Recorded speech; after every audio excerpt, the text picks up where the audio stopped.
హెబ్రీయులకు రాసిన పత్రిక 5వ అధ్యాయము 7వ వచనంలో ఏముందో మనం కూడా చూద్దామండి.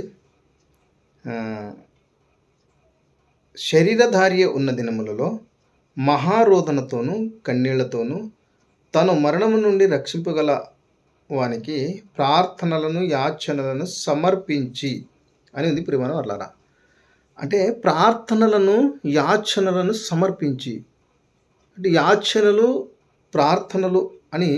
ప్రార్థనలు అంటే ప్రార్థన అనగానే ఏంటిదండి, అంటే ప్రార్థన అనగానే చెప్పేది ఎదుటి వ్యక్తిని చెప్పేది ప్రార్థన, దేవుని చెప్తున్నాం. కాబట్టి ఇక్కడ యేసుప్రభులు వారు ఏం చేస్తున్నారంటే, యేసుప్రభులు వారు దేవుని పని మీద భూమి మీదకి వచ్చారండి. ఆయన పని చేసి దేవుడికి అప్పగిస్తున్నారు. సమర్పించాను అంటే అప్పగిస్తున్నాడు అని అర్థం. అంటే ఒక యజమాని దగ్గర నేను పొలంలో పని చేస్తున్నాను, పొలంలో వచ్చింది ఎంత వచ్చిందో దాన్ని లెక్కేస్తున్నాను అని అర్థం. ఇక్కడ సమర్పించాను అంటే కన్నీళ్లతో రోదనతో, అంటే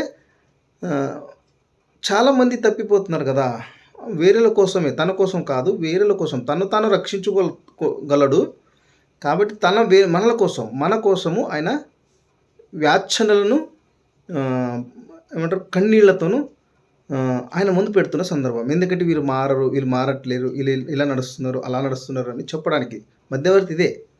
యేసుప్రభువుల మధ్యవర్తి అంటే ఇదే. ఏంటిది? మన గురించి తండ్రికి చెప్పడం, మన గురించి మనకి తండ్రికి తెలియపరచడం.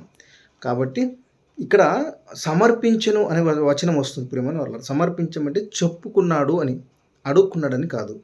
దీన్ని బట్టి మీరు గ్రహించాలని మనస్ఫూర్తిగా వేడుకుంటున్నాను.